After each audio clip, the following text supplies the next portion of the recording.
Salam dostlar, Çempionlar Ligasının finalam gelip getdi. 30 may Budapest şäheri, Londonyň Arsenaly, şeýle Fransadan pasajatý. Biz şu gün Londonyň Arsenalynyň global hyzmatdaşy TCL kompaniýasynyň Türkmenistanaky resmi wekiliniň Mars şäherindäki baş edaratynyň Söwda merkezinden taýýarlamagy makul bildik dostlar. Şu ýerge gelip dostlar men TCL telewizorlarynyň hakykatdan hem dünýä derejesinde bir öňde korner eýleýär diýip bellenýär-de. Şoňa dogry derejede göz ýetirdim dostlar. Gelin dostlar, näme üçin Londonyň Arsenaly Çempionlar Ligasyny utar? Şoň bäş sebäbi şeýle-de pasaja topornyň näme üçin şu Çempionlar Ligasyna ýeňiş kazanjak? Şoň bäş sebäbi. Ilki TCL kompaniýasynyň himayetkarlygyndaky Londonyň Arsenalynyň näme sebäpden Çempionlar Ligasyny alar? Gelin şu hakynda giňişden görüp geçelim. Birinjisi dostlar, toporyň tertibi. Hakykatdan hem Arsenal topory 2020-2026 futbol mövsüminde 61 oýunyň 32-sinde derwezetinden gol geçirdiler dostlar. Şoňun 9-sy Çempionlar Ligasynda gol geçirilmedi. Gol sanagy 126-da 48 Çempionlar Ligasyny 14 oýuny bary ýogy 6 top geçirdi. Arsenal topory gatly tertip düzgünün alamatlandyranlar şu. Arteta oýunçylarynyň apaýly bir gede gyzyl kart almadygy, ýa bolmasa derwezetinden bir penalty depilmedigi toporyň sowuk talaly çemeleşýändigini görkezýänler. Pasaja munýal beton goraglaryň taýýş görünýärler dostlar. Onuň pasaja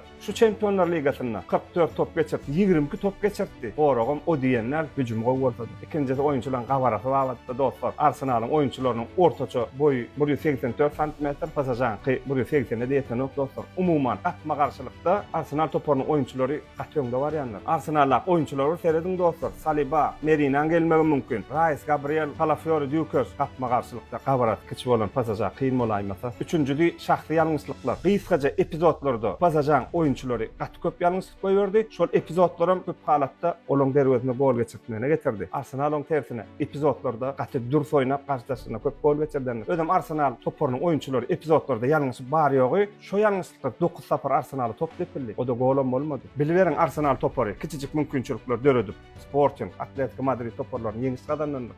Şolum istenlik kiçi epizodlarda netije kazanıp, soňam şo netijeni taklap bilýän Arsenalyň oýuny şu dostlar. Dördüncüsü şu iňmulty diýmem bolýar dostlar. Sebäbi Arsenal standartlarda gaty güýçli. Eýem olar hemme zat ýola goýulan dostlar. Arsenal strafnoydan bary ýok Çempionlar Ligasyna ýeke gerek geçirden bolsa gol, onu pasajan bu wagtda 4 top pasaja standartlarda dol derejede goýgoran bilenok, onuň geçirilen oýunlar görkezdi. Ine şu oýunyň esas kesgitleýi ýerim Arsenal ýeňiş kazanmagyny öwren ýakyn strafnoylar o taýda Arsenalyň oýunçylary gaty netije çyksa diýär dostlar. 5-nji David Raya Arsenalyň derwezçisi dostlar. Hakykatdan hem Arsenalyň az gol geçirtmegine şu derwezçiň mümkinçilik gatullar. Arsenalyň goragçylary gatarkyn sebäbi David aýagy bilen Çempionlar Ligasyna in goýnyan derwezçiler bir dostlar. Ine Arsenalyň mümkin bolan 5 tan sebäbi ýeňiş kazanmagy. Dostlar, biz şu gün TCL kompaniýasynyň gollaýan Arsenal toporynyň 5 tan sebäbini aýtdyk. Näme üçin ýeňiş kazanmagy Çempionlar Ligasyna? Indi gepleşigimizde dostlar, näme sebäpden pasajan ýeňiş kazanmaga mümkinçilik bolan 5 tany sebäbini indi gepleşigimizde doly agzak geçer dostlar. Teleýilimden orda seredilerini onunla dil ören ýokary derejede bolmaly. TCL-ligam sportyň bir bölegi diýiligi, TCL-ligam dil diýiligi dostlar. Şol sebäbem sporty TCL bilen görüň dostlar. Futbol bu ýyldyň Çempionlar Ligasynyň çäklenenok netip bolsa öňmüzde dünýä çempionaty. Şol sebäpli TCL kompaniýasynyň Türkmenistan akkauntyny ýerleň dostlar. Şol ýerde her hepde arzanladyş eglan ediler. Her hepden ýekşenme güni TCL kompaniýasynyň ýurdumyzda istenlik welaýatyna ýerleşýän dukanlaryna Sport 360 Türkmenistan akkauntynyň adynyň baran ýagdaýynda onda size arzan makadan, hakyky lomoy wakadan size almana mümkinçilik berediler dostlar. Bizden daşlaşmaň, köp sag bolun. Salam dostlar, 30 may Çempionlar Ligasynyň finali Arsenal pasaja. Size gaty sowgatlar garaşýar dostlar. Salam mehriban dostlar. Pasaja Arsenal duşu geçirilýär. Akbede Wasa adından 5 sanyk ýeri ul sowgatlamyz bar. 5 tane smart sagat we 5 tane biosumuz. Sizin etmeli şertiňiz. Şu video like koymaly, komentariyada pasaja Arsenal yazmaly, baýdajyk repos bolly. Nesip bolsa iýun aýynyň 1-ne ýürüte programmy esasında 5 tane ýeňijimizi ýylandyrys. Onda näme? Like, komentariyada pasajamy Arsenal. Gitti onu. Çempionlar Ligasynyň maglypleşigimiziň birinji sanyna Mars şäherine TCL-iň edara binasyna taýin etdik dostlar.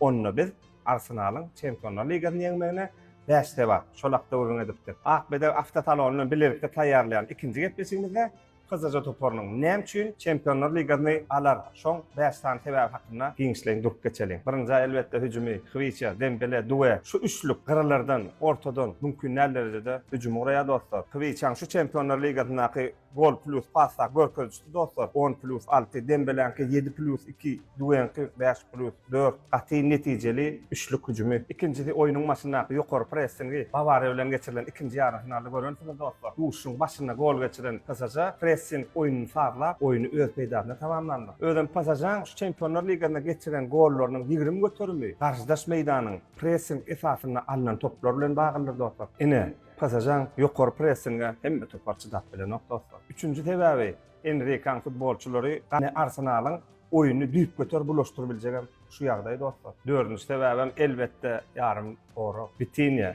Ruiz, Neves, top bulum, topsuzam şular oyun kesgitleýänler. Vitinha hüjüm sarlayan bolsa, Neves karşıdaşdan top almakda, kontrol etmekde gaty güýçlüler. Ruizem goroga ýakyn yarım gorogy ilk dүүme öz peýdalaryna çözmäne mümkinçiligi bardyr. Beşinçisi elbetde dostlar Luis Enrique, PSG tälimçisi. Häzirki zaman futbolunda özüme PSG tälimçisini iň ýokary hasaplayan sebäbi on görkezýän taktikalary, iň bolmanyna hüjümini gaty güýçli geçiren Bavariýada ikinji oýunda Safonfa topu daşyna tepdirip näil oýuny bulaşdyranlar, Alessani näil oýundan çetleşdirenler. Bu zatlar öňden görüjü tälimçiň kesgitlemesi dostlar. Enrique Barcelona'da da hemme ýerde de treble bilen gördü, hemme netijeler gördü. Juventus bilen bolan oýuny nädip oýun çalyşygyna netije gazanyp bolýanyny morkady dostlar. Enrique Barca bilen Ramos sulkisinem ähtiýaç oturgucundan fazlap oyunun gidişini, tempini hiç yitirmän soňraça nap gidýänem ussatlykdan habardyr.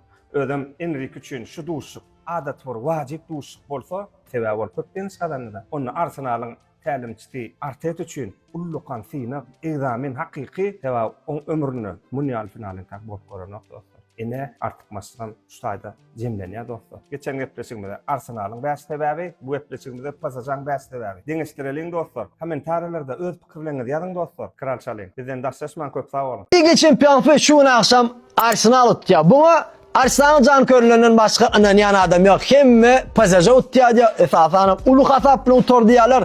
Anan aýanda PSG minimalni utulýar şolaň ýa-da şolaň penalty var ya. PSG entek gloriýalyk, durnukly, tertipli goranýan komanda garşy oýnak görünýär.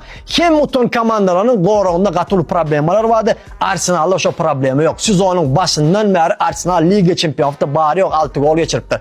PSG orta 22 gol tapadyny görýärmi? Arsenal diýen komanda Krasnoy futbolistlara garşy gaty gol goranýar, hiç prostransiýa beren aýdynda. Kiviç Kvaratskhelia, Cezare Doué, Osman Dembele gaty kıyın bolýar. Bulara prostransiýa döret bermesen, bularyň el aýak daňlan ýalap bolýar. Ýene bir sebäp Arsenal şu sezon iň güýçli komanda standartlarda. O golunyň köp bölegini standartlardan fally Arsenal. Arsenal'la şuma dünýäniň iň güýçli waratardyr. Şoň üçin men pikirimçe şolaýynda Arsenal minimalny PSG-ni utýar. Liga çempion finalini hökman Ermak bilen görmeli. Ermak bilen has gyzykly futbol.